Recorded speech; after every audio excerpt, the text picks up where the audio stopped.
L'agneau qui est au milieu du trône les conduira, Apocalypse 7, 17. Mis à mort ici-bas, glorifié au ciel, investi du pouvoir de juger, l'agneau nous est maintenant révélé comme le conducteur des rachetés, le chef des légions, qui s'est acquise par son sang, de toute nation et de toute langue. Si sur la terre, les hommes savent que les châtiments qui fondent sur eux sont la rétribution de leur incrédulité concernant le Sauveur, au ciel, les rachetés savent avec autant de certitude qu'ils doivent la vie et la félicité dont ils jouissent à l'agneau. Les anciens l'adorent et chantent ses louanges, parce qu'ils ont été rachetés pour Dieu par son sang.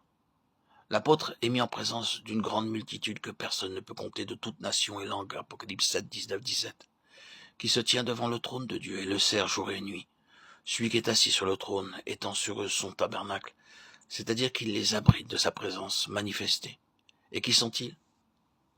Ce sont ceux qui ont lavé leur robe dans le sang de l'agneau, et celui qui, à cause de la joie qui lui était proposée, souffrit la croix. Lui-même devient leur berger.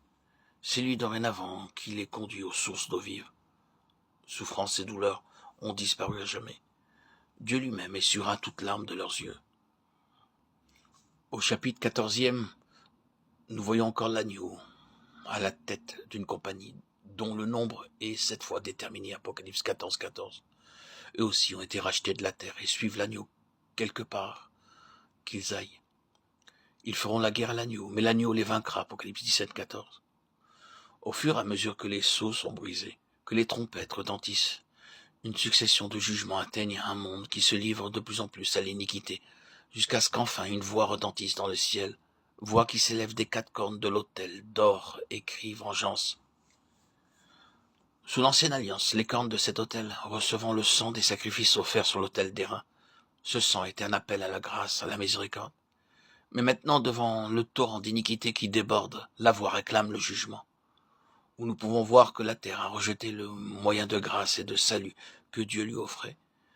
L'humanité a pris position contre le plan rédempteur, et la méchanceté a atteint de telles proportions, surtout en ce qui concerne la croix, l'opposition à la croix, que de l'autel, même symbole de grâce, s'élève la voix qui crie vengeance. Apocalypse 17, 14. Une succession de tableaux nous montre les hommes sous la domination des puissances sataniques. Ici et là, quelques compagnies de vainqueurs sortent de la grande tribulation. Puis l'agneau apparaît à nouveau, mais cette fois comme chef d'armée. L'iniquité atteint son point culminant. La grande Babylone s'est enivrée du sang des martyrs. La rébellion des puissances du monde se précise. Elles font la guerre à l'agneau. Mais celui qui est mort sur la croix est aussi roi des rois et seigneur des seigneurs. Le vainqueur du calvaire est assuré de la victoire.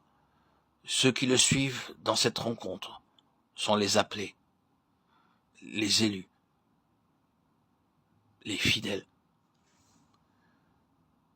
Apocalypse 17, 14.